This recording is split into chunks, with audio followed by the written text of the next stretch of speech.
The anniversary gift receipt. My name is Amanda Torres, and I found out my husband was cheating because of a Costco receipt that fell out of his gym bag on our 7th wedding anniversary.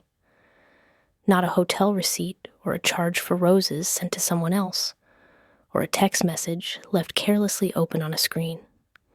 A Costco receipt for $347.89 worth of groceries I'd never seen enter our house, never unpacked from reusable bags in our kitchen, never organized into our refrigerator or pantry, or the careful system we'd built together over 7 years of shared meals and shared life. It was a Saturday morning in March, the kind of morning where Nashville couldn't decide if it was still winter or already spring, when the temperature swung wildly between 42 degrees at sunrise and what would probably be 68 by noon. You had to dress in layers or suffer the consequences of Tennessee's inability to commit to a season. I was looking for Ryan's phone charger because mine had stopped working overnight, and we'd always shared everything: chargers, passwords, streaming accounts, the last slice of pizza, the unspoken agreement that what was mine was his, and what was his was mine. And that transparency was the foundation upon which we'd built our marriage. I'd been digging through his gym bag, looking for the charger, when I accidentally knocked the entire bag off the chair in our bedroom.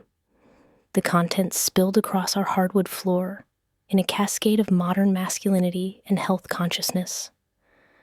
A half-empty container of vanilla protein powder that smelled aggressively like artificial sweetness. Wireless earbuds still in their charging case.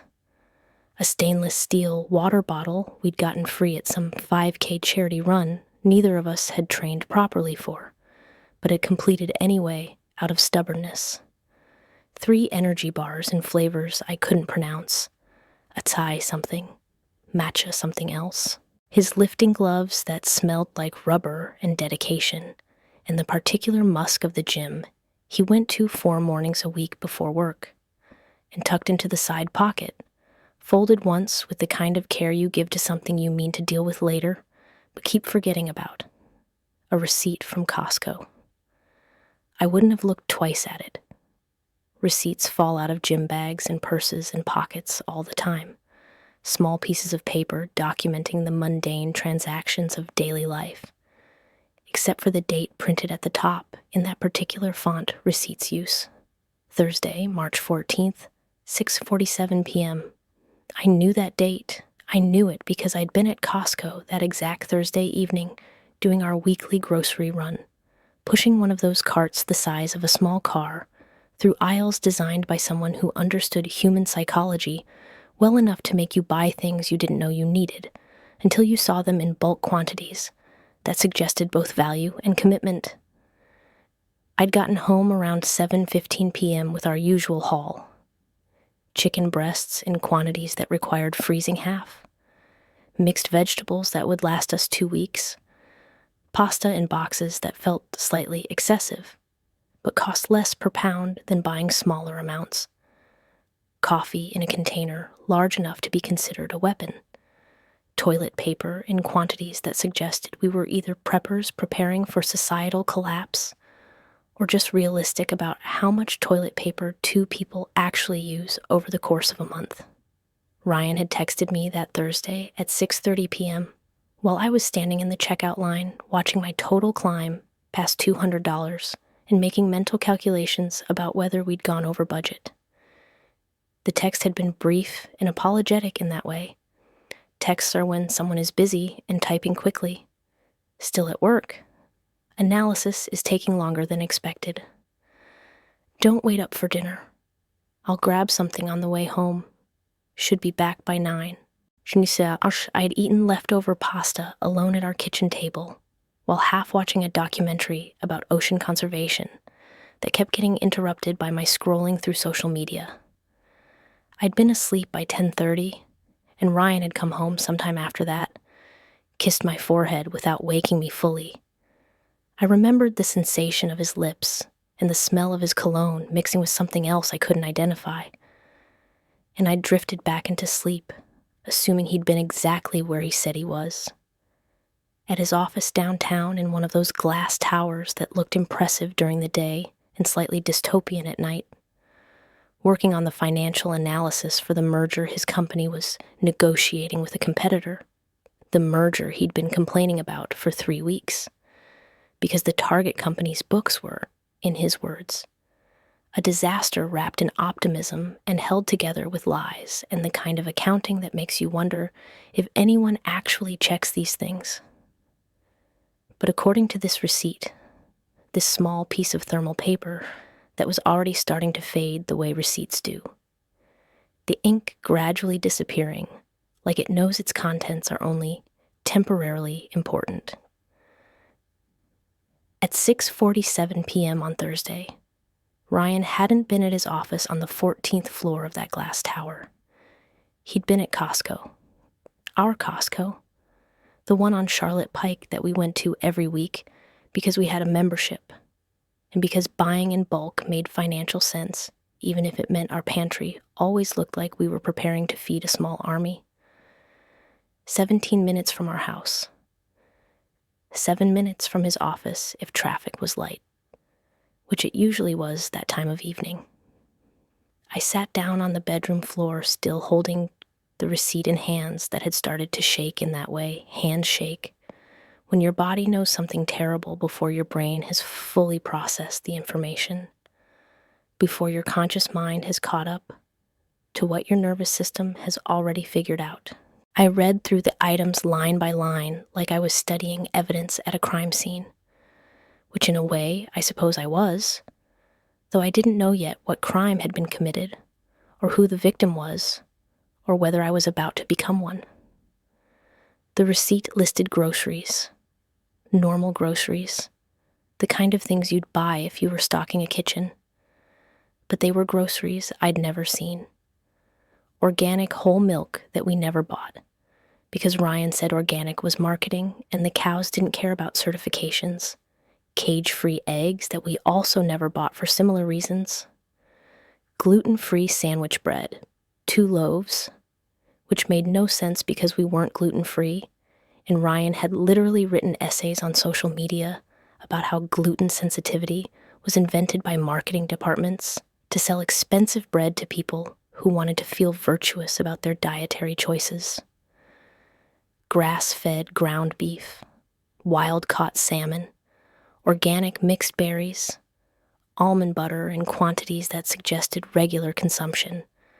And this was the detail that made something cold settle into my stomach. A case of LaCroix sparkling water in a variety pack of flavors. Ryan hated LaCroix. Hated it with a passion that seemed almost personal, like the beverage had offended him at some point. It tastes like TV static, he'd say whenever I bought it for myself. Like someone whispered the name of a fruit in the general direction of carbonated water, and then called it a beverage, like disappointment in a can. When I bought it occasionally, because I liked the fizz without the sugar, he'd make faces and ask if I was being punished for something, and whether he needed to stage an intervention. None of this food had entered our house. None of it was in our refrigerator or our pantry, or the careful organizational system we'd developed over years of living together. I knew this because I'd done our weekly inventory that very morning, walking through the kitchen with a notepad, making a shopping list for tomorrow's Costco trip, checking what we had and what we needed, the routine domestic task that felt boring but necessary, and that neither of us particularly enjoyed, but that kept us from buying duplicates or running out of essentials at inconvenient times. We had regular milk, regular eggs, regular bread, no salmon in the freezer, no almond butter in the pantry, no LaCroix in any flavor, let alone a variety pack. My hands were shaking harder now. I pulled out my phone and opened our banking app, the joint account we'd set up the week after we got married, because combined finances felt like trust made tangible, like saying, what's mine is yours and we're building this life together, And there are no secrets between us because secrets are what destroy marriages, and we're not going to be that kind of couple. I navigated to our transaction history and scrolled down to Thursday, March 14th. There it was, listed between a charge for gas and a charge for my coffee shop habit that Ryan occasionally teased me about but never seriously objected to, because he said everyone needs one small vice that costs money but brings joy. Costco wholesale. Thursday, March 14th, 6:47 p.m. 347.89s. Our money, our joint account. Money I'd earned writing marketing copy for a consulting firm downtown, crafting messages about brand identity and customer engagement, and money Ryan had earned doing financial analysis for the merger he'd supposedly been working on that Thursday evening when he'd texted me that he was running late. Money we'd pooled together because that's what married couples do, what couples who trust each other and are building a life together do. Money spent on groceries I'd never seen, never unpacked, never cooked with, never eaten. I felt something cold and heavy settle into my stomach. That particular sensation that comes right before you realize something terrible. The way your body knows you're about to be sick a few seconds before your conscious mind admits it. I took a photo of the receipt with my phone, my hands shaking so badly that the first two attempts came out blurred. The third was clear enough to be legible, clear enough to serve as evidence if evidence turned out to be necessary, though I didn't yet know what I was gathering evidence for, or what exactly I thought had happened, or whether the story I was beginning to construct in my mind was the true story, or just one possible interpretation of incomplete information. I texted Lexi, my best friend since college, the person I called when things were confusing or scary, or both. Are you home? Need to talk. Kind of urgent. 3 dots appeared immediately, that little animation that means someone is typing, that gives you hope they're taking you seriously and will respond quickly.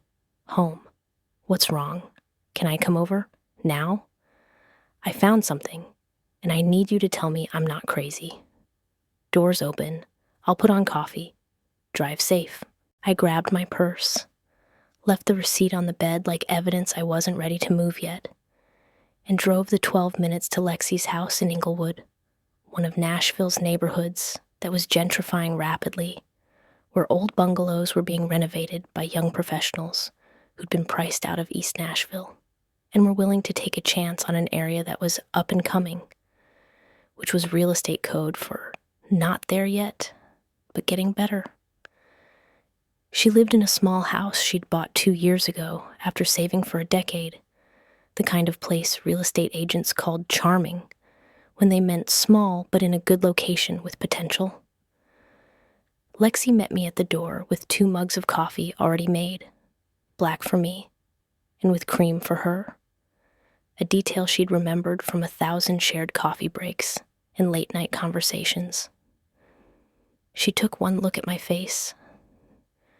I don't know what expression I was wearing, but it must have been alarming, and said, "What happened? Are you okay? Is Ryan okay?" I handed her my phone with the photo of the receipt pulled up, explained the timeline in fragments that probably didn't make complete sense, the groceries we didn't have, the items we never bought, the text message that said Ryan was working late, the bank charge that proved that he'd been at Costco at the exact time he'd said he was at the office, the LaCroix he hated, the gluten-free bread that contradicted everything he'd ever said about dietary trends.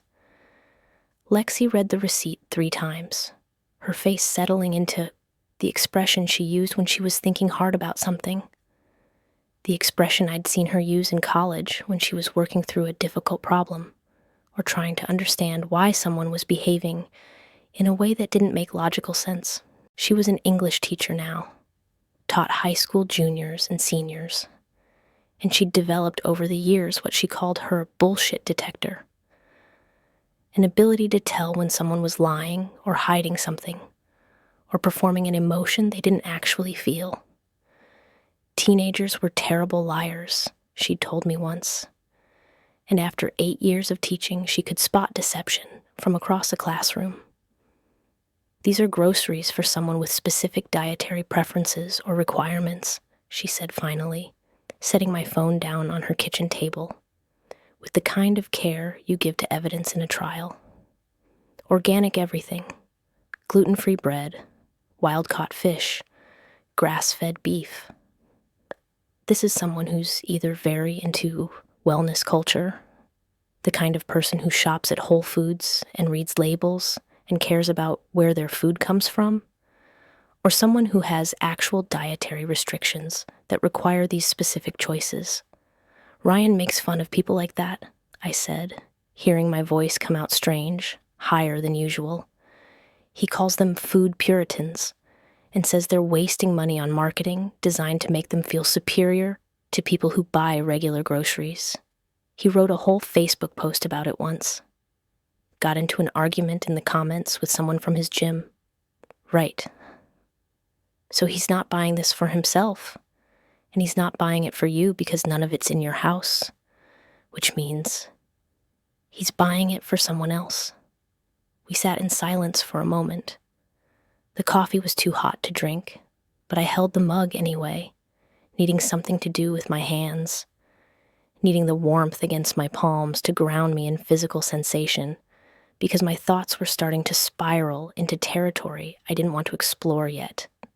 Could there be an innocent explanation? Lexi asked, but her tone suggested she was asking as a formality, not because she believed there was one. Like what? Maybe he bought it for a colleague, someone at work who needed help, someone whose family was going through something. For $347.89, without mentioning it to me? Yeah, that's thin. What about a surprise? Maybe he's planning something and needed to stock a... She stopped mid-sentence, her face changing as she realized the logical conclusion of what she was suggesting. Where would he stock it? That's when I decided to dig deeper. I needed more information before I could confront Ryan, before I could have a conversation that might change everything, depending on what he said and how he said it, and whether his explanation made sense or just created more questions. When I got home, Ryan was still out on his Sunday morning bike ride with Marcus, his riding buddy he'd met through a cycling group 2 years ago. They left at 7 a.m. every Sunday, regardless of weather. Rain, cold, heat. They were out there in their matching jerseys and expensive bikes, and the particular camaraderie that men develop when they're doing something physical together that lets them talk without having to make eye contact. They usually got back around 11, sometimes later, if they stopped for coffee and overpriced acai bowls at one of the trendy places on the east side, where everything cost twice what it should, but came with enough Instagram aesthetic to justify the markup. I had the house to myself. I had questions. And I had access to everything because we'd promised each other years ago that we'd keep our digital lives transparent. I opened Ryan's laptop, a sleek silver MacBook that he used for work and personal stuff, left out on our kitchen counter because he had nothing to hide, or so I'd believed. The password was the same one we'd set up together years ago when we'd had a conversation about access and trust and what it meant to be transparent with each other. We'd agreed that we should both know each other's passwords in case of emergency, in case one of us was in an accident or sick or needed the other person to handle something urgent. No secrets, Ryan had said at the time. That's how this works. Complete transparency. If you can't share your password with your spouse, what are you hiding? His password was 0314AMT, March 14th, Amanda Torres, the date we'd met at a friend's barbecue, back when we were both young and optimistic and thought love was simple. I thought it was romantic that he'd chosen that date, that he'd wanted to commemorate the day our lives had intersected. Now March 14th felt loaded with different meaning. March 14th, the date on the Costco receipt. His email opened easily. I scrolled through his inbox, feeling slightly guilty about invading his privacy, but more determined than guilty. Because if he was lying to me, then privacy was already compromised, already broken by whatever he was hiding. Work correspondence about the merger, messages from his boss about upcoming client meetings, automated reminders about his car insurance renewal, a thread with Marcus about planning their next bike route, discussing a challenging hill they wanted to conquer, fantasy football league emails even though football season had been over for months and wouldn't start again until fall. Nothing suspicious, nothing hidden. Just the ordinary digital debris of a person living an ordinary life, conducting ordinary business, maintaining ordinary relationships. Then I checked his Amazon account. We shared Prime, had shared it for years because it made financial sense to split the annual membership cost, and because we ordered enough things that the free shipping paid for itself. He ordered bike gear and protein powder and books about finance. I ordered clothes and kitchen supplies, and the endless stream of small household items that you don't realize you need until you need them. And then they arrive in boxes that accumulate faster than you can break them down for recycling. I opened his order history, scrolling back through recent purchases, looking for anything unusual or unexplained. At first, nothing jumped out. Bike shorts, chain lubricant, a book about behavioral economics, protein powder in a flavor I'd seen in our pantry. But then, as I scrolled further back, a pattern began to emerge like one of those optical illusions where you can't see the hidden image until suddenly you can, and then you can't unsee it. February 28th, yoga mat, extra thick, purple, $34.99, delivered to an address I didn't recognize. February 15th, standing desk converter, adjustable height, ergonomic design, $159.99, same unknown address. January 30th, weighted blanket, 15 pounds, gray, recommended for anxiety and sleep improvement, $79.90, same address. January 22nd, Nespresso machine, red, with milk frother, $199.90, same address. January 10th, Nordic Ware baking sheet set, professional quality, $42.99, same address. December 18th, Le Creuset, Dutch oven, 5.5 quart, French blue, the kind that costs more than some people's monthly car payments,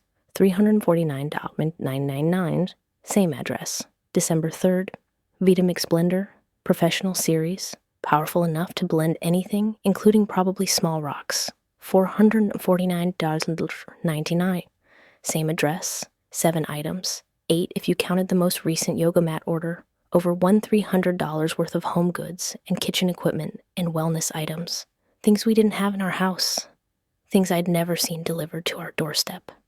Things that should have required explanation or discussion, or at minimum acknowledgement.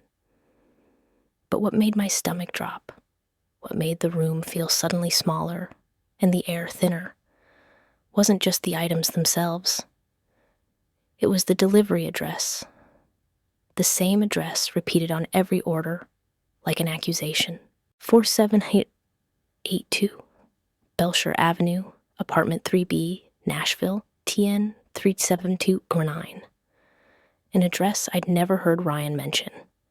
An address that wasn't our house in East Nashville, wasn't his office downtown, wasn't his parents' place in Franklin, where we went for holidays and birthdays. Wasn't anywhere I recognized or could place in the geography of our shared life. I opened a new browser tab with hands that wouldn't stop shaking and Googled the address. The first result was a property listing site.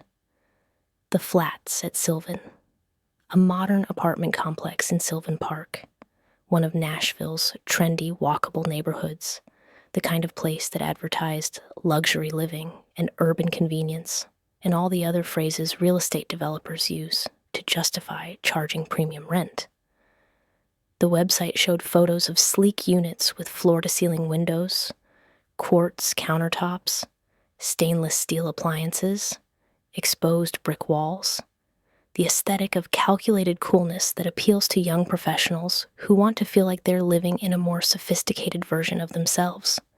Rent starting at $1,850 per month for a one-bedroom, $2,200 for a two-bedroom, plus utilities and parking and all the other fees that get added on top of the base rent until you're paying substantially more than the advertised price.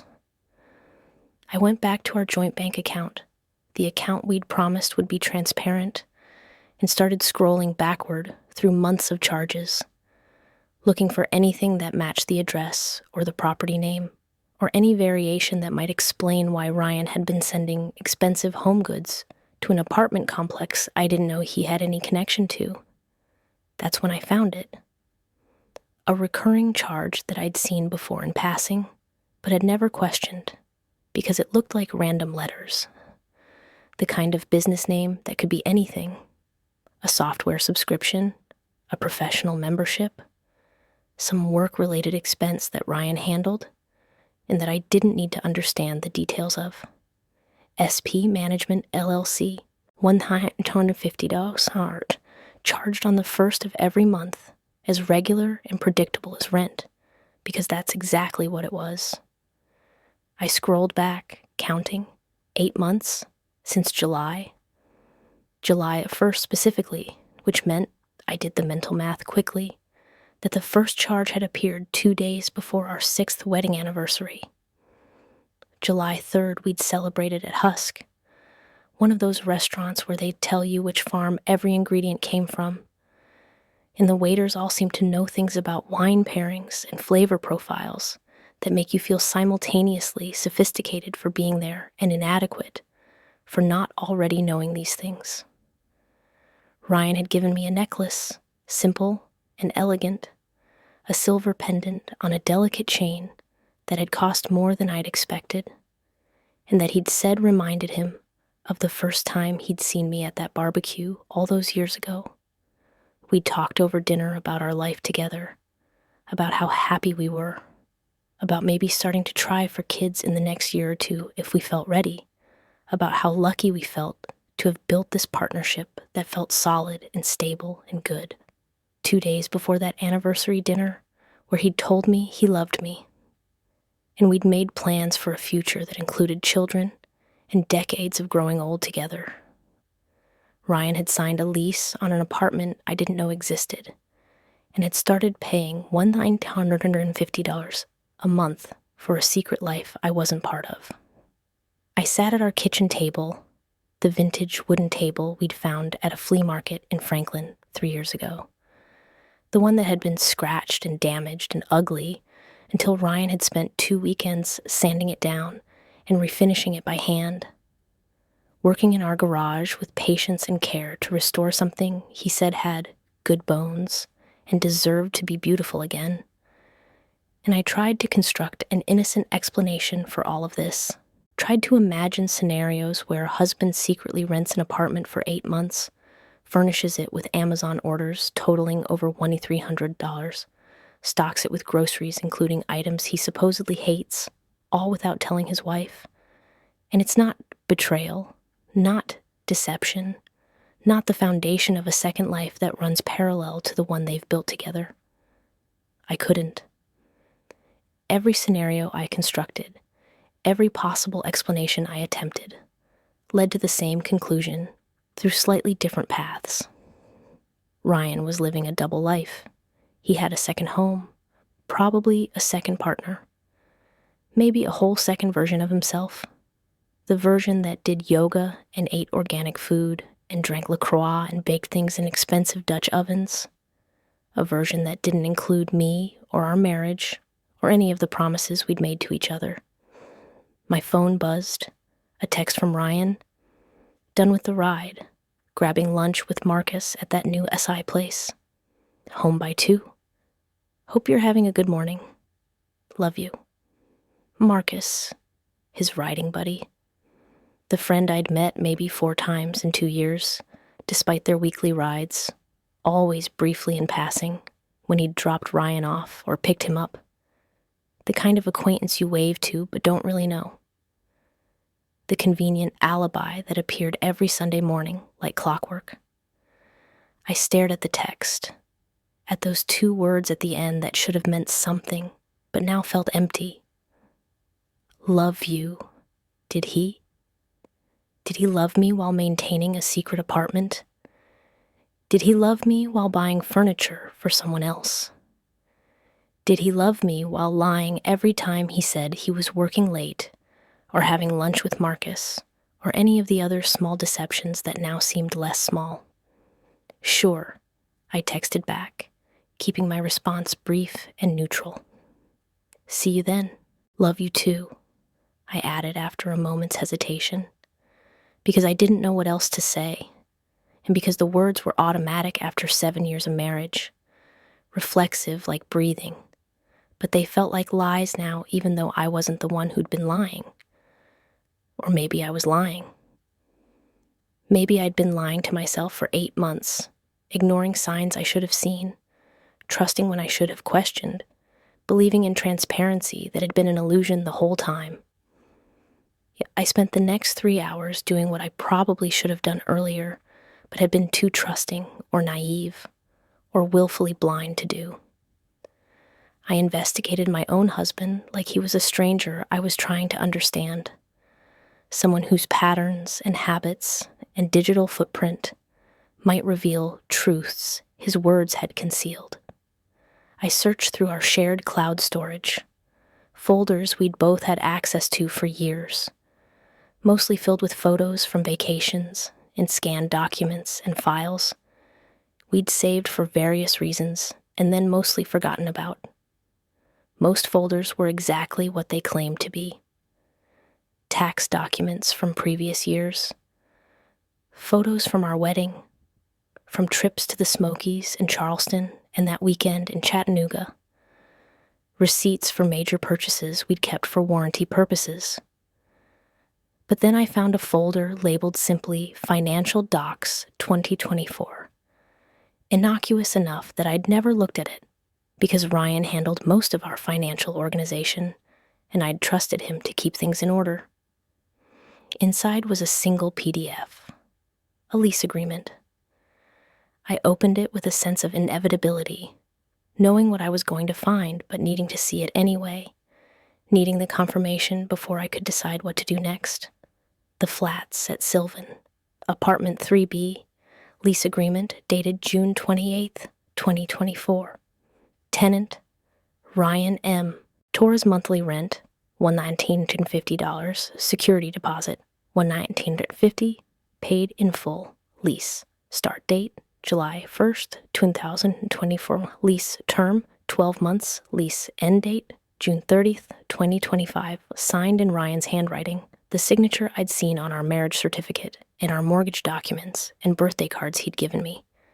The same distinctive slant of his letters that made his handwriting recognizable even on a document I'd never seen before. A document that represented a part of his life I'd known nothing about.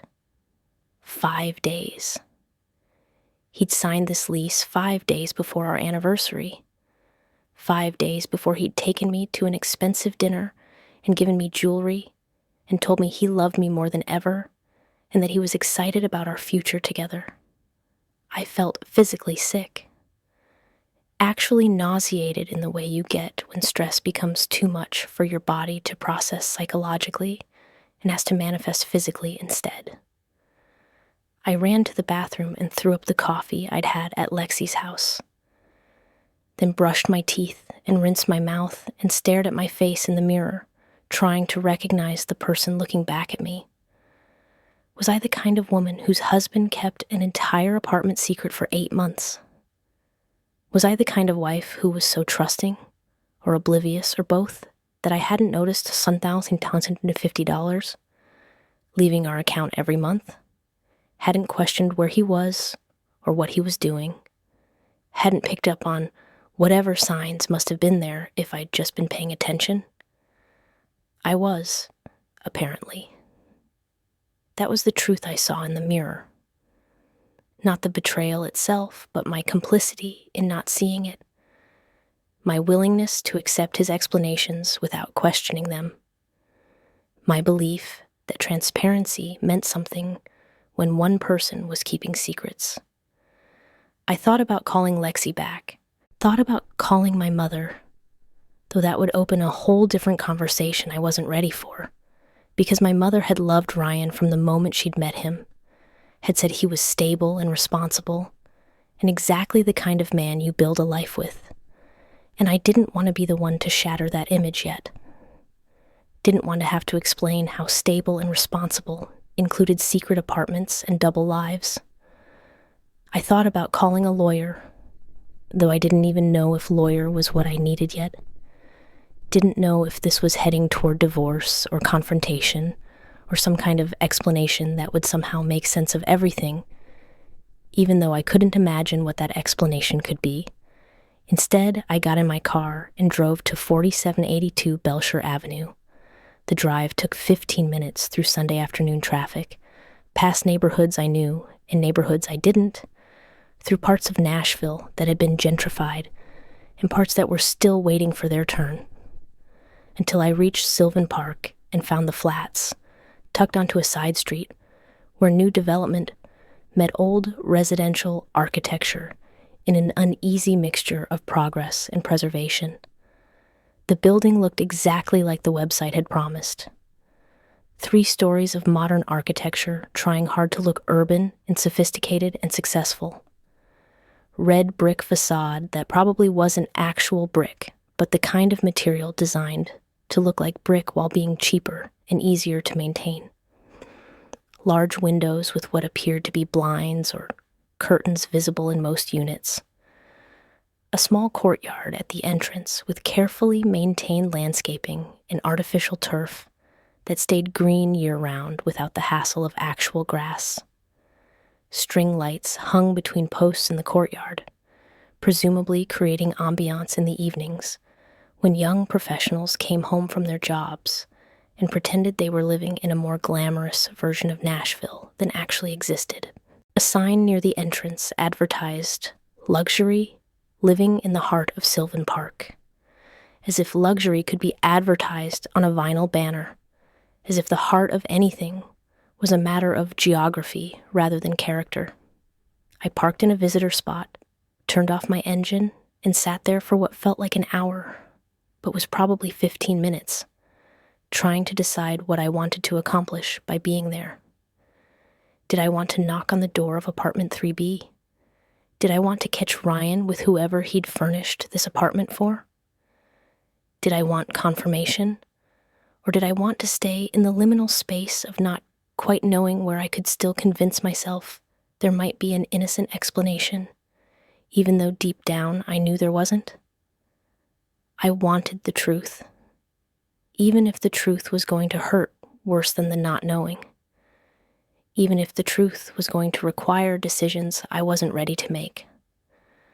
I wanted to know what was real and what had been performance, what was partnership, and what had been deception. I got out of the car and walked to the building entrance. The main door was locked, but there was a directory with buttons for each apartment. I found 3B. No name listed, just a number. I pressed the button and waited. Nothing happened for maybe 30 seconds. Then a voice came through the speaker, slightly distorted by the intercom system, but clear enough to understand. A man's voice, younger than Ryan's, hesitant. "Hello? I'm looking for apartment 3B, I said, not sure what else to say, not having planned this conversation beyond the impulse to be here. "This is 3B. Can I help you?" "I'm Amanda Torres, Ryan's wife. I think we need to talk." There was a long pause. I heard voices in the background, muffled, like someone covering the speaker to have a conversation I wasn't meant to hear. Then, oh God, come up, 3rd floor, I'll buzz you in." The door clicked. I pulled it open and stepped into a lobby that tried very hard to be impressive. Modern furniture that looked uncomfortable, abstract art that was probably mass-produced, A fake fireplace with electric flames. The kind of space that exists to make you feel like you're getting luxury, even if you're just getting the appearance of it. I took the stairs because taking the elevator felt too fast. Felt like I needed these extra minutes to climb 3 floors and prepare for whatever I was about to find. Whatever truth was waiting behind the door of apartment 3B. The hallway on the 3rd floor was painted that particular shade of beige that property managers think is neutral, but really just looks like surrender, like giving up on color entirely. The carpet was new but industrial, the kind that's designed to hide stains and wear, rather than feel good under your feet. Apartment 3B was at the end of the hall. The door was dark green with brass numbers screwed into it, 3B, and a small peephole that someone was probably watching me through right now. I knocked 3 times, firm but not aggressive. The knock of someone who has a right to be there, even if they don't. Someone who's decided that forward momentum is the only option left. The door opened almost immediately, like he'd been standing right there waiting. The person who answered wasn't a woman. Wasn't some secret girlfriend or affair partner or other wife in a bigamy situation I'd somehow stumbled into. It was a man, maybe 30 years old, though it was hard to tell because some people look younger or older than they are depending on how they've lived. Thin, not unhealthily so but spare, like someone who'd lost weight recently or who'd never carried extra weight to begin with. Wearing a faded t-shirt from a 5K charity run, some 'cause I didn't recognize, and gray sweatpants that looked comfortable and worn in the way clothes get when you've owned them for years. He had Ryan's eyes, the same exact shade of blue-gray that I'd fallen in love with when I'd met Ryan at that barbecue 9 years ago. The color that changed depending on the light and his mood and what he was wearing. The color I'd described to friends as stormlight, because it reminded me of the sky right before weather changes. "Can I help you?" he asked, and his voice was cautious but not unkind, the voice of someone who's nervous but trying not to show it. "I'm Amanda," I said again, because saying my name felt like establishing something solid in a situation that felt increasingly unmoored. Ryan's wife. His face did something complicated. Multiple expressions crossing it in quick succession. Surprise first, then recognition, then something that might have been guilt or regret or embarrassment. Maybe all 3 at once. "Oh," he said. Then again, quieter. "Oh God. He didn't tell you." "Tell me what?" I asked, though I wasn't sure I wanted to hear the answer. Wasn't sure I was prepared for whatever truth that this stranger with Ryan's eyes was about to deliver. He stepped back from the door, leaving it open. An invitation or a resignation, or maybe both. "You should probably come in." I stepped into the apartment feeling like I was stepping into an alternate reality, a version of life that existed parallel to mine but separate. A place Ryan had been coming to while I thought he was working late, or having lunch with Marcus, or any of the other small lies that had accumulated over 8 months into one large deception. The apartment was small but clean, a couch that looked like it came from IKEA. I recognized the model because I'd looked at the same one when we were furnishing our house, though we'd ultimately bought something more expensive and presumably more durable. The coffee table I'd seen in Amazon, order history, modern and minimalist, and probably not as sturdy as it looked. Books stacked neatly on a small shelf near the window. I could see some of the titles from where I stood: recovery memoirs, self-help books about addiction and healing, Brené Brown, Johann Hari, Gabor Mate.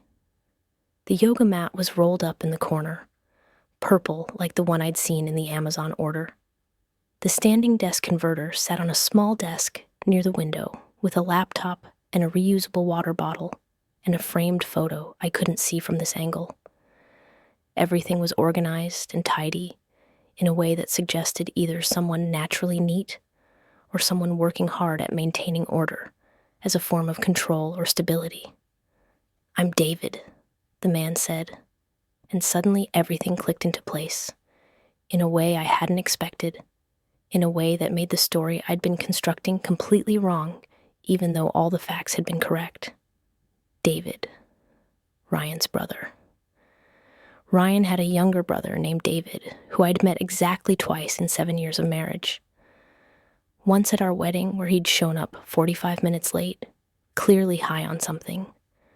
His eyes had been wrong, his movements jerky and imprecise, his speech slightly slurred, and had stayed for maybe 20 minutes before leaving without saying goodbye to anyone, including his brother who'd been hurt in a way he'd tried to hide, but that I'd seen anyway, because I knew him well enough by then to read the disappointment in his face. Once at Christmas dinner 3 years ago at Ryan's parents' house in Franklin, where David had been belligerent and combative and had called Ryan a sellout, who abandoned his family for his corporate job and his perfect life in his perfect house with his perfect wife. And Ryan had quietly asked him to leave, and David had thrown a wine glass that shattered against the dining room wall, leaving a red stain that took 3 coats of paint to cover, before storming out and driving away in a car he probably shouldn't have been operating. After that Christmas, Ryan had said David was gone, had cut off contact with the family, had disappeared into his addiction, though Ryan had never specified what addiction, had just said his demons in that vague way people do when they don't want to say the specific words, and wasn't reachable. "He has to want to get clean," Ryan had said, his voice flat with the resignation of someone who'd had this conversation before, probably many times. "I can't save him. I tried for years. We all tried. He has to save himself. And until he decides to do that, there's nothing any of us can do except protect ourselves from the collateral damage." But David was here, in this apartment, looking healthy and present and sober in a way I'd never seen him before. "You're supposed to be," I started, then stopped, not sure how to finish the sentence. Gone? Dead? Still using? Any of those completions felt wrong to say out loud to a person standing in front of me who was clearly none of those things. "I was," David said, understanding what I meant even though I hadn't said it. "For a long time, I was exactly what you're thinking. Gone, unreachable, lost. Whatever word you want to use for someone who's so deep in their addiction that they're more chemical than person, more compulsion than choice. But I'm back now. I've been back since July, 10 months sober." He said it like an accomplishment, which it was. 10 months. Almost a year. I knew enough about addiction from podcasts and articles and the general cultural osmosis of living in a time when addiction was everywhere to know that 10 months was significant, that most people who tried to get clean didn't make it that long, that relapse was more common than sustained sobriety. "Does Ryan know you're here?" I asked, which was a stupid question the moment it left my mouth, because of course Ryan knew. Ryan was paying for this apartment. Ryan had furnished it. David laughed, but it wasn't a happy sound. It was the laugh of someone who'd found something absurdly ironic, painfully funny, in a way that wasn't actually funny at all. "Ryan's the one paying my rent. He's been helping me since July, since I got out of rehab. He found me this place, pays the rent, buys my groceries, got me set up with a therapist who specializes in addiction, helped me get a job at a landscaping company where the owner is in recovery himself and understands what it's like to build a life from scratch when you've destroyed everything that came before. Ryan's been..." His voice cracked, and he stopped, collected himself. Ryan's been saving my life, 1 month at a time, one grocery run at a time, one Sunday dinner at a time. I sat down on the couch without being invited because my legs felt like they might stop working, like the muscles had forgotten their purpose and needed reminding. Sunday dinners? Yeah. Ryan comes over most Sundays after his bike rides. Sometimes he brings lunch. Sometimes I cook. I've been teaching myself to make things from YouTube videos because learning to cook feels like learning to be a person who has a future, a person who takes care of himself, a person who has routines and skills and things to look forward to. We eat and talk. Sometimes his friend Marcus comes too. Marcus knows about... He gestured vaguely around the apartment. All of this. He's been supportive. He's good people. So Marcus was real. Marcus knew. Everyone knew except me. I thought I started again. When I found the Costco receipt, when I saw the apartment and the Amazon orders, I thought Ryan was having an affair. I thought he was living a double life with someone else. David's face softened, transformed from nervous to sympathetic. Oh man. Oh no.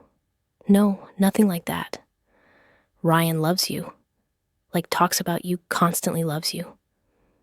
Every Sunday he tells me stories about things you said or did, about how smart you are, how funny, how you're the best thing that ever happened to him. He shows me photos from your trips together. He talks about wanting to have kids with you once he's sure I'm stable enough that he can shift his focus from keeping me alive to building your future together. He's not cheating. He's been helping me stay clean while being terrified to tell you about it. Why? The word came out sharper than I meant it, louder. Why wouldn't he tell me his brother was back? That you were sober? That he was spending $2,000 a month helping you? David sat down in the chair across from me, leaned forward with his elbows on his knees. He said he didn't want to get your hopes up. That every other time I'd tried to get clean, and there have been a lot of times, more attempts than I can count, more promises that I was done and this time would be different. I'd relapsed within a month, usually faster, usually within a week or two. And he said you'd been there for some of those attempts, that you'd met me that one Christmas when I was trying to be clean and failing at it, when I was still using but pretending I wasn't, which is somehow worse than admitting you're still using because at least honesty is something. At least it's real. He said it had hurt you to watch, that you'd hoped I'd get better, and then watched me get worse instead.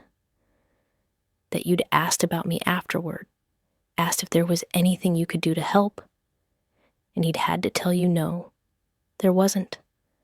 That I had to want it myself before anyone could help me want it. I remembered that. Remembered asking Ryan a few months after that disastrous Christmas whether David was okay, whether he'd gotten help, whether there was anything we could do. Ryan had said no in a voice that closed the conversation, that made it clear he didn't want to talk about it, that his brother was a wound he couldn't keep touching without it hurting more. So he just didn't tell me for 10 months? He thought I'd relapse, thought it would be like every other time, thought he'd be setting you up for disappointment and himself up for another round of trying to save someone who didn't stay saved. So he didn't tell you. Not at first. He said he'd wait a month, make sure I stayed clean for 30 days before mentioning it, before letting anyone know I was back and trying again. But then 30 days became 60, and I was still sober, but he still wasn't sure, still didn't quite believe it would last. And 60 days became 90, and he still couldn't bring himself to tell you, because what if the day after he told you was the day I relapsed? What if he brought you into this hope, and then had to tell you it had failed. So he kept waiting. And the longer he waited, the harder it got to admit he'd been keeping this from you, until it became this huge secret that he didn't know how to confess without it being worse than if he'd just told you from the beginning. It made a terrible kind of sense. The logic of someone so afraid of loss that they protect against it by not allowing hope in the first place. The logic of someone who'd watched his brother nearly die and couldn't bear to watch anyone else watch it happen.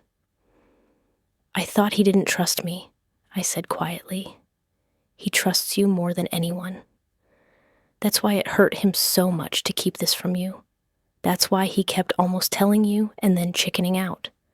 That's why he'd text you from here sometimes, sitting at this table, and add, 'I love you,' at the end, like he was trying to make up for the lying by loving you harder, which doesn't actually work but felt like the only thing he could do." We sat in silence for a while. I could hear traffic outside. The muffled sound of someone in another apartment watching something on TV. The hum of the refrigerator in David's small kitchen. "Tell me about recovery," I said finally. "Tell me what the last 10 months have been like." And he did. He told me about the overdose last June that had nearly killed him. Fentanyl-laced heroin he hadn't known was fentanyl, hadn't expected to be as strong as it was, had taken his usual amount and woken up in an ER with Ryan sitting beside his bed, crying in a way David had never seen his brother cry before. He told me about calling Ryan from the hospital and asking for help one more time, even though he'd asked so many times before, and failed every time. About Ryan saying yes, but with conditions this time, actual boundaries instead of endless enabling. 90 days inpatient rehab at a facility in Kentucky that cost more than most people earn in a year. A place where they treated addiction like a disease that required comprehensive medical and psychological intervention, rather than a moral failure that required punishment. He told me about those 90 days, about withdrawal that felt like dying, about group therapy, where people told stories that sounded like his own, about individual therapy, where a counselor named Dr. Sarah had asked him questions he didn't know how to answer, and then waited in silence while he figured out how to answer them, about learning that addiction wasn't about the drugs themselves, but about what the drugs were covering up, what pain or trauma or emptiness was being filled by substances, because nothing else had filled it first. He told me about getting out of rehab and being terrified, because every other time he'd gotten clean in a controlled environment, he'd relapsed within days of returning to real life. About Ryan finding this apartment, signing the lease himself, because David didn't have credit or rental history that would qualify him for anything. About Ryan furnishing it with basics from Amazon and IKEA, creating a space that felt safe and stable and empty of triggers. About the yoga mat, because his therapist had suggested meditation and mindfulness. About the standing desk, because he'd gotten a job doing landscaping and his back hurt, and Ryan had Googled how to help back pain from physical labor and bought the desk converter the same day. He told me about Sunday dinners, about Ryan teaching him how to cook, because knowing how to feed yourself feels like proof you're worth keeping alive. About learning to make sourdough bread from YouTube videos, because the process of feeding a starter and watching it grow felt like a metaphor for recovery that was too obvious to ignore but helpful anyway. About Marcus joining them sometimes, bringing Thai food or Vietnamese food or whatever new restaurant he'd discovered, treating David like a normal person, having a normal meal instead of a recovering addict being supervised. He told me about his job, about working for Green Thumb Landscaping, planting flowers and mowing lawns and trimming hedges for people who probably didn't think about the person doing the work, but who occasionally said thank you or left cold water bottles by the door on hot days. About his boss, Mike, 15 years sober, who'd said, "I'll give you a chance, but I won't give you a second one. So don't fuck this up," on David's first day, and had meant it, but had also been kind in the way people who've survived the same thing can be kind to each other. He told me about meetings, NA meetings 3 times a week at a church in Bellevue where people sat in folding chairs and said, "Hi, I'm name, and I'm an addict," and other people said, "Hi, name," back, and there was bad coffee and stale cookies and the kind of brutal honesty that only happens when everyone in the room has lost everything and is trying to build something from nothing. He told me about his sponsor, a man named Jerome who'd been sober for 18 years and who answered David's 2 a.m. phone calls when the cravings got bad, when David's brain tried to convince him that using just once wouldn't hurt, that he could control it this time, that being sober was too hard and too boring and too much work.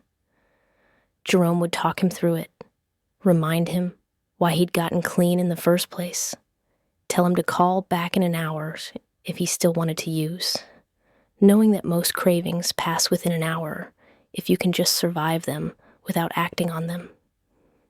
He told me about Simone, about meeting her at a meeting 3 months ago, about her being 3 years sober, about her working as a therapist specializing in trauma, about her having a 14-year-old daughter from a previous relationship and being incredibly careful about who she brought into her daughter's life because she'd made bad choices before and was determined not to make them again.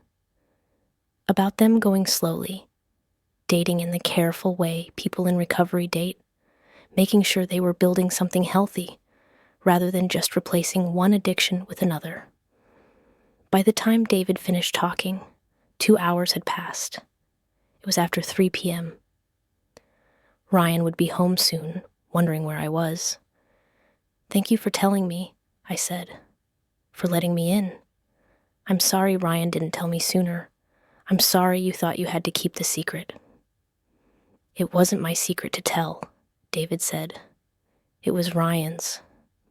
And I understood why he didn't. I've disappointed a lot of people a lot of times. It makes sense that he'd want to be sure I wasn't going to disappoint everyone again before letting people get invested. You haven't disappointed anyone in 10 months. No, he agreed. But 10 months isn't forever. Every day I wake up and have to choose not to use. Every day is work. Every day is a decision. And some days are harder than others. But I keep choosing.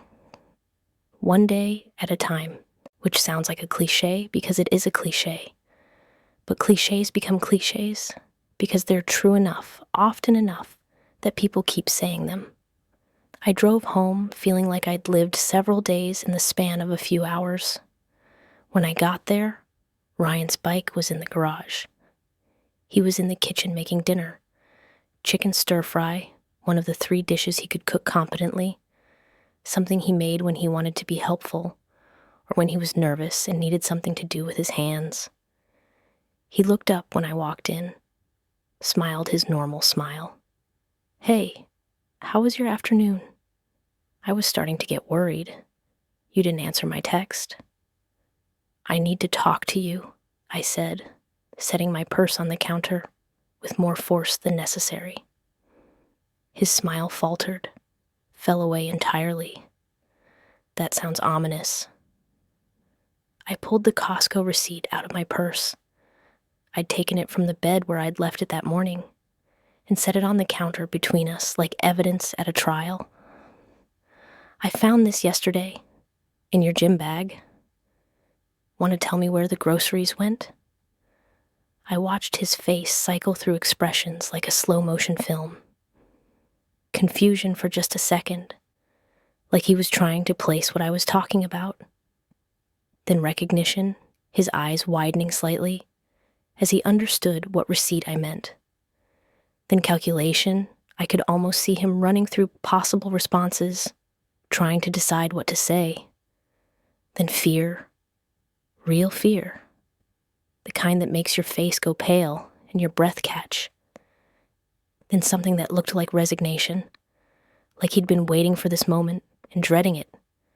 And now that it had arrived, there was almost relief in it. "You found it," he said quietly, turning off the stove burner even though the chicken wasn't done cooking. "I found more than that," I said, surprised by how steady my voice was, when inside I felt like I was shaking apart. "I found the Amazon orders. I found the lease agreement. I found the bank charges. I found the apartment. I went there. I met David." All the color drained from his face. His hand gripped the edge of the counter like he needed support. "You went there. You met Jesus. Amanda, I can explain. You've been lying to me for 10 months. I wasn't lying.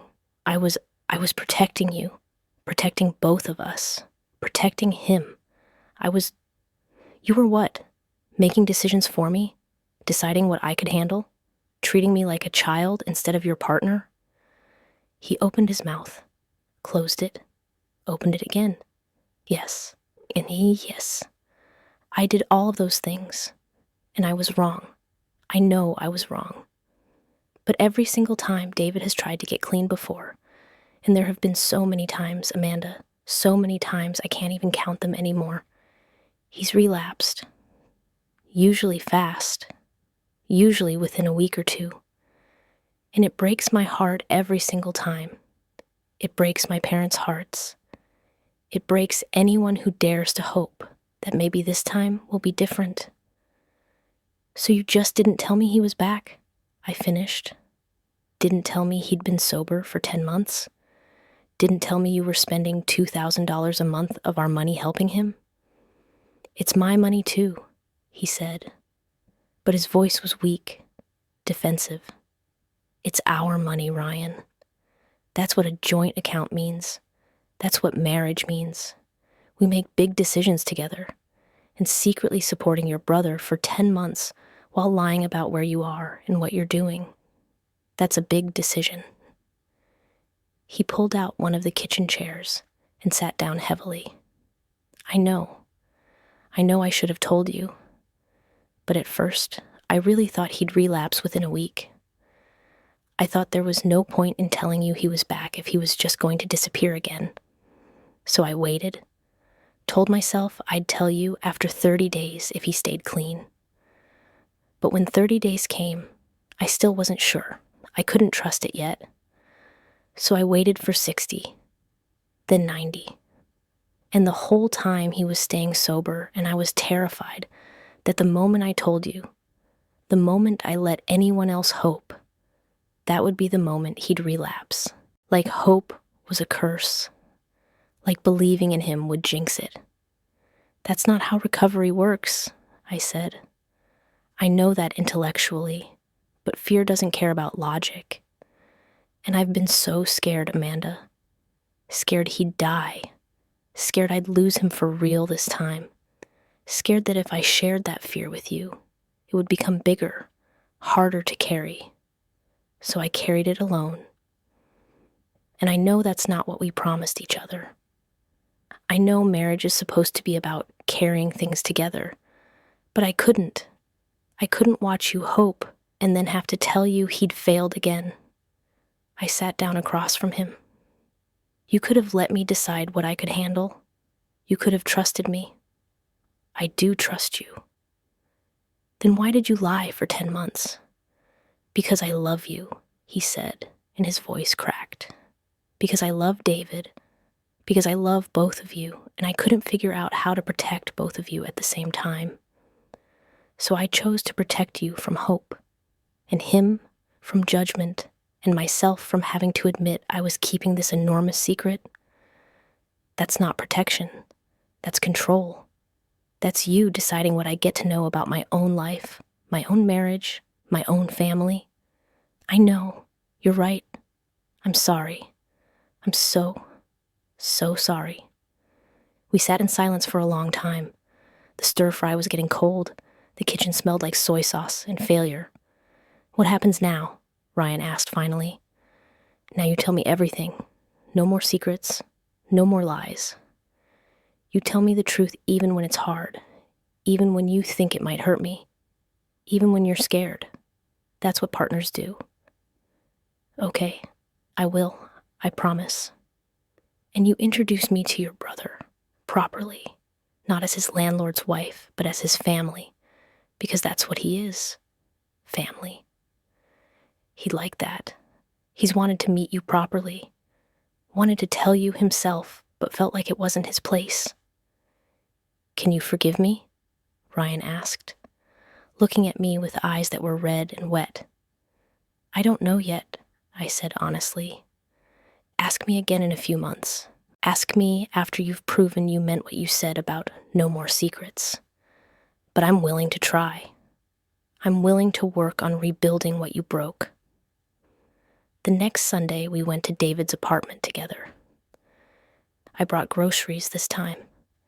The organic milk and gluten-free bread and LaCroix that made sense now, that were part of David's routine of taking care of himself.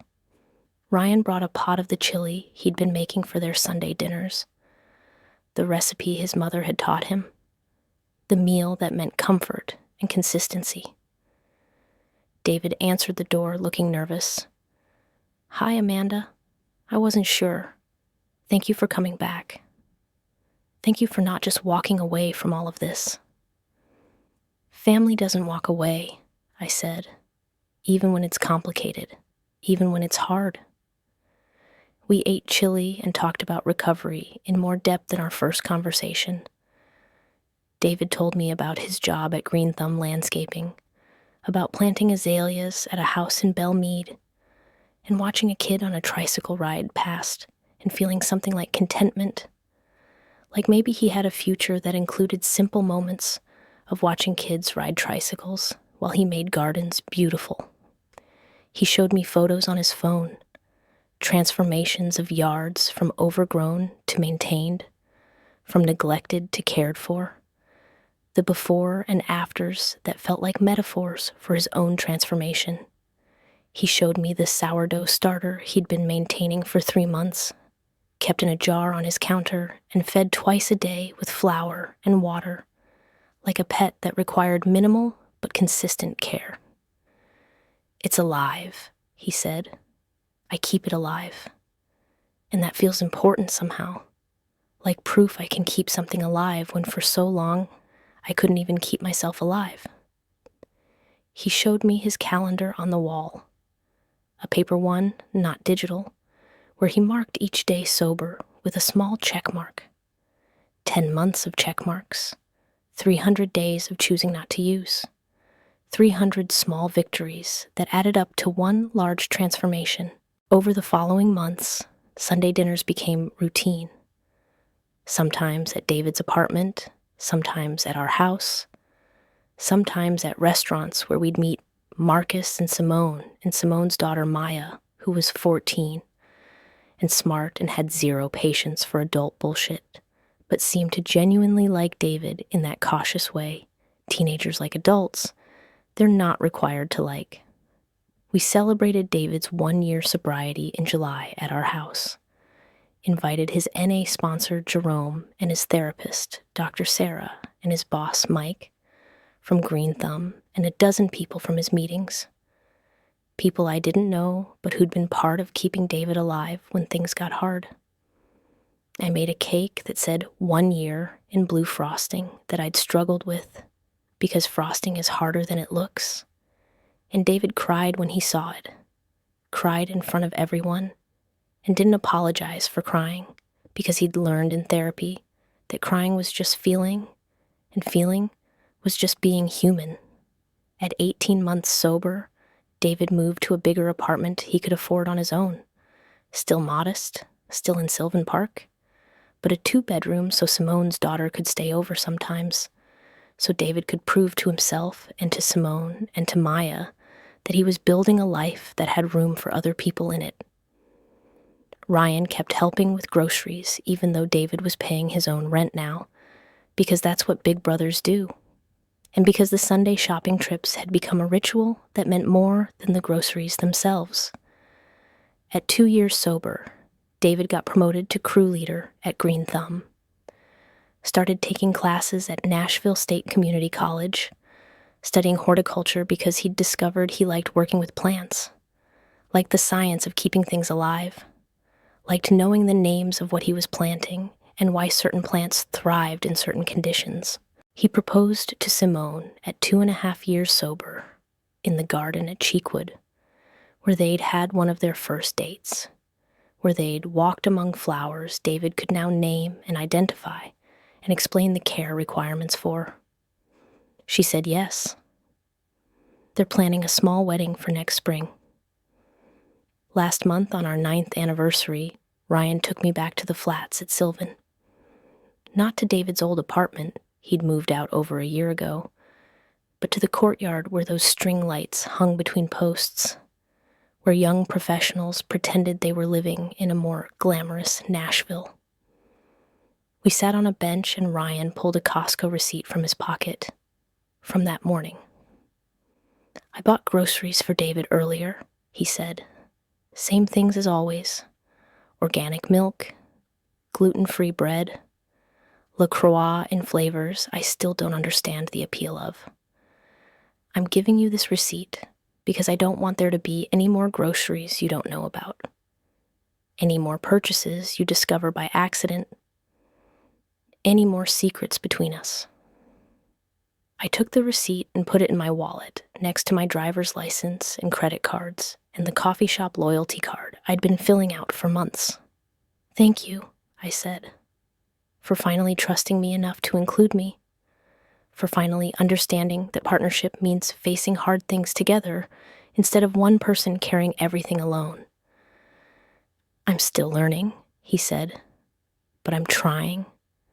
Every day I'm trying to do better than I did before. That's all I can ask for. David celebrated 3 years sober last week. We threw him a party at our house, a real party with decorations and too much food, and 40 people crowded into our living room and spilling into the backyard. Jerome gave a speech about watching David transform from someone who barely believed he deserved to live into someone who was building a life worth living. Mike brought a framed photo of the crew at Green Thumb Landscaping, with David in the center, smiling in his work clothes, looking capable and healthy and present. Simone and Maya made him a scrapbook with photos from the last 3 years, evidence of time passing, of healing happening, of a person rebuilding himself one day at a time. Ryan stood up and tried to make a speech, but couldn't get through it without crying. I thought I'd lost you, he said to David. For years, I thought I'd lost you. And then you came back, and you stayed. And watching you stay has been... He stopped, collected himself. It's been the hardest and best thing I've ever watched. I'm so proud to be your brother. David hugged him, and they both cried. And I cried. And half the people at the party cried. Because recovery is hard and rare and worth celebrating when it works. I still keep that first Costco receipt in my wallet, the one that fell out of Ryan's gym bag, the one that made me think my husband was having an affair, the one that led me to discover a secret that wasn't betrayal but fear, disguised as protection. I keep it as a reminder that sometimes the worst thing you imagine isn't the truth. Sometimes the truth is harder to understand and easier to forgive than the story you constructed in your head. Sometimes the truth is that people lie because they're scared, not because they're malicious. And sometimes choosing to stay means choosing to understand the difference between those kinds of lies before deciding which ones you can forgive. I chose to stay. I chose to understand. I chose to rebuild trust one shared decision at a time. One Costco receipt at a time, one Sunday dinner at a time. That's what marriage is. Not the absence of secrets, but the commitment to face them when they surface and figure out whether they're forgivable. Not perfection, but partnership. Not always easy, but worth it when you're with someone who's willing to do the hard work of becoming a better partner than they were yesterday. Ryan was the right person. He just needed to learn that protecting someone from pain isn't the same as trusting them to carry it with you. And I was the right person. I just needed to learn that forgiveness doesn't mean forgetting or excusing. It means choosing to move forward with open eyes and the willingness to keep choosing each other, even when it's hard. The Costco receipt is still in my wallet, faded now, worn at the creases, but there. A reminder that the person you married might surprise you in ways you don't expect. That the secret they're keeping might not be the secret you imagined. That trust broken can be rebuilt if both people are willing to do the work. Every week, when Ryan buys David's groceries, he brings me the receipt, shows me what he bought, tells me if David is doing okay or having a hard week, includes me in the ongoing work of keeping his brother alive and our marriage honest. That's what the anniversary gift receipt taught me. Not that my husband was having an affair, but that he was carrying a burden alone that we should have been carrying together. That fear can make good people do dishonest things. That love sometimes wears the wrong costume and calls itself protection when it's really just control born from the terror of loss. And most importantly, that receipt taught me that marriages survive not because people never lie, but because when lies come to light, both people choose to do the hard work of rebuilding what was broken. One conversation at a time, one shared decision at a time, one Costco receipt at a time. Ryan and I are still choosing each other, still rebuilding, still learning how to be partners who face hard things together instead of alone. It's not perfect. Some days are better than others. Some days I'm still angry about the 10 months of lies. Some days Ryan still defaults to protecting me instead of including me, and I have to remind him that I'm strong enough to carry hard things. But we're trying. And David is thriving. And every Sunday we sit around a table, sometimes ours, sometimes his, and eat together and talk about the week and make plans for the next one. And that feels like family. Messy, complicated, hard-won family that almost wasn't but is now, because people chose to show up and stay and do the work even when it was uncomfortable. The Costco receipt in my wallet is falling apart now, the ink almost entirely faded, but I keep it anyway. Not as evidence of betrayal, but as a reminder that sometimes the things that almost break us become the things that teach us how to be stronger, how to trust differently, how to love with open eyes instead of closed ones. That's the story of the anniversary gift receipt. Not an affair, not betrayal, just fear and love, and the messy work of figuring out how to be honest when honesty feels like the hardest thing in the world. Just a reminder that the truth is almost always more complicated than the story we tell ourselves. And that sometimes the hardest choice is to stay and rebuild instead of leave and start over. We're staying, we're rebuilding, one receipt at a time,